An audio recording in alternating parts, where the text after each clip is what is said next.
David Fincher is a once-in-a-generation filmmaker who has truly changed the language of modern cinema. Known for his dark and unsettling visuals and disturbing sound design, Fincher has reshaped psychological thrillers in his own way. Welcome to Fight Club. The first rule of Fight Club is, you do not talk about Fight Club. The second rule of Fight Club is, you do not talk about Fight Club. Over the years, David Fincher has established a reputation for perfection and creative control. He rarely recasts actors across multiple projects, believing that once an actor fully transforms into a character, it's difficult to see them as anyone else. Fincher is also infamous for demanding numerous takes, sometimes even exceeding hundreds, for a single scene. I want to feel like I gave whomever the actor is, whomever the performer is, at whatever point they are in their career or their experience, I want them to feel like he got what he needed. With years of experience and multiple iconic films under his belt, he has worked with some of the finest talents in the industry, actors he deeply admires, and legends he's learned from, and Robert Downey is one of them. Robert Downey Jr. is best known for his portrayal of Tony Stark in the Marvel Cinematic Universe, but long before his superhero fame, he collaborated with director David Fincher, who recognized Downey's talent through his earlier works, particularly his Oscar-nominated performance in Chaplin. While casting for Zodiac, Fincher saw Downey as the perfect fit to play Paul Avery, a real-life journalist for the San Francisco Chronicle. Downey brought his signature style to the role by capturing both Avery's confidence and his eventual breakdown. Paul? What was that? An editorial tete-a-tete. You want to grab a drink? It's 10 in the morning. Late breakfast, early lunch, you know. Are you okay? No. Thank you for asking. Shorty. Yeah. Let's go out for one. Paul, where are you going? Fincher gave absolute freedom for Downey to perform the character and stated, "There's something really fascinating about Downey, and everybody knows it. It's truly wonderful." In turn, Downey described Fincher as an absolute master of the filmmaking craft and called working with him a once-in-a-lifetime opportunity.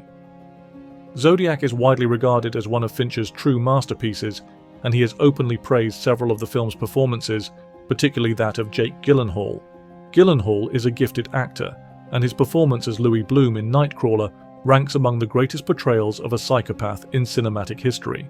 I feel like grabbing you by your ears right now and screaming in your face, I'm not interested. Fincher first took note of Gyllenhaal through his early performances in Donnie Darko and The Good Girl. And in Zodiac, Gyllenhaal plays Robert Graysmith, a real-life political cartoonist who becomes obsessed with uncovering the identity of the Zodiac killer. During production, Fincher pushed Gyllenhaal to the edge, often frustrating him with an exhausting number of takes. Yet the casting was rooted in Fincher's genuine regard for the actor's talent. In an interview, Fincher explained, "When we were preparing to make this movie and it struck me, I really loved Donnie Darko and The Good Girl, and I thought Jake would be perfect for the role. He was unbelievably talented." Fincher is highly selective with his casting and rarely reuses actors across multiple films, but his continued collaboration with Rooney Mara reflects a clear recognition for her talent and range. Mara is known for her intensity and commitment to emotionally complex roles.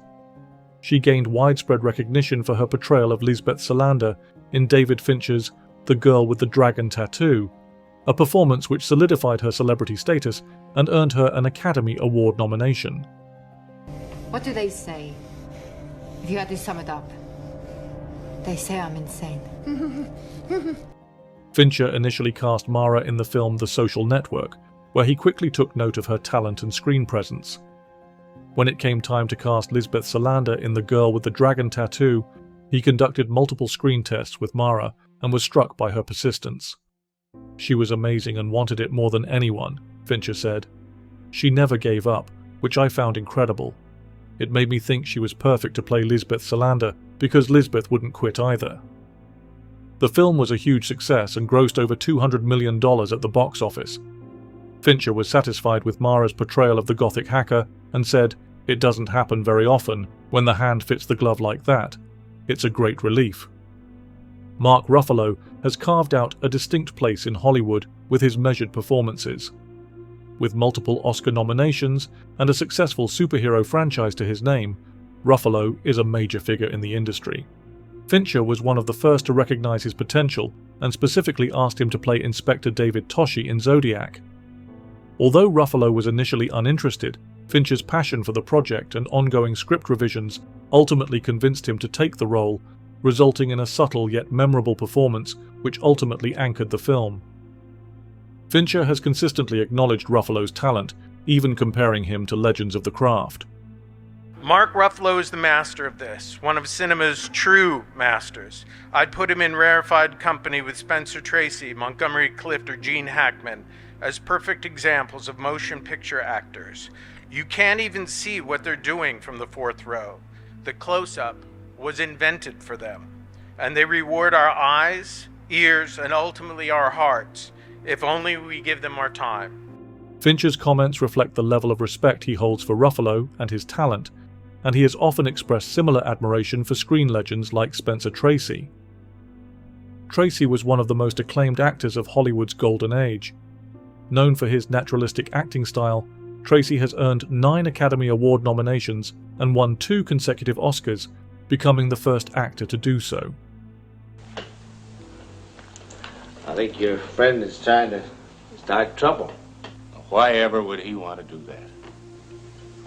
Well, I don't know. Maybe he thinks that if he needles me enough, I might crack. I might even fight back. Fincher has always regarded Tracy as a true legend and looked up to the authenticity he brought to every role. Fincher has openly shown his respect, stating, Spencer Tracy was a genius, you know. He's incredibly watchable. Kind of pioneered a whole style, a thing. For Fincher, Tracy represented a benchmark in realism that continues to shape his approach to performance. It's a natural force. It's a force of, why are movie stars movie stars? When speaking about legendary actors like Tracy, Fincher has also been vocal about his deep regard for Gene Hackman and the charm of his performances. Hackman is one of the most commanding actors in American cinema, rising to fame with his breakout role in Bonnie and Clyde in 1967. Hackman went on to deliver iconic work in films like The French Connection and Mississippi Burning. With 2 Academy Awards and a career spanning over 4 decades, Hackman became a symbol of intensity and often portraying shady men with remarkable realism. You belong. Wake up! And you get this straight, shit kicker. Don't you go mistaking me for some whole other body. You got your brains in your dick if you think we're just gonna fade away. We're gonna be here till this thing's finished. Fincher grew up watching Hackman and has long idolized his craft. Fincher once called him the greatest motion picture actor of all time. Gene Hackman in Superman might be one of the... it's astounding what he does with this absurd part. Fincher appreciated the realism Hackman brought to the screen and remarked, Hackman always felt genuine on screen, shedding all artifice and making it look deceptively easy. This deep authenticity influenced Fincher's own casting philosophy, motivating him to seek out actors who are fully committed to their roles, and the one who tops that list is Brad Pitt. Pitt and Fincher share one of the most fruitful partnerships between an actor and a director in modern cinema. Their creative relationship began in 1995 with Seven, followed by 2 more landmark collaborations, The Curious Case of Benjamin Button and Fight Club, where Pitt delivered a career-defining performance as Tyler Durden.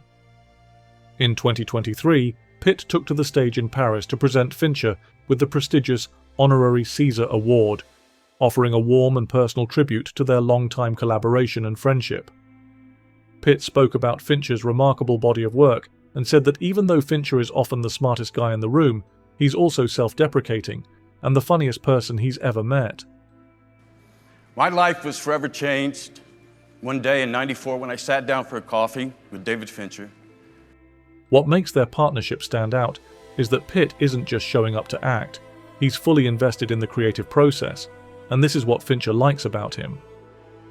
Fincher loves that level of commitment, because it means Pitt isn't just an actor on set, he's a true creative partner.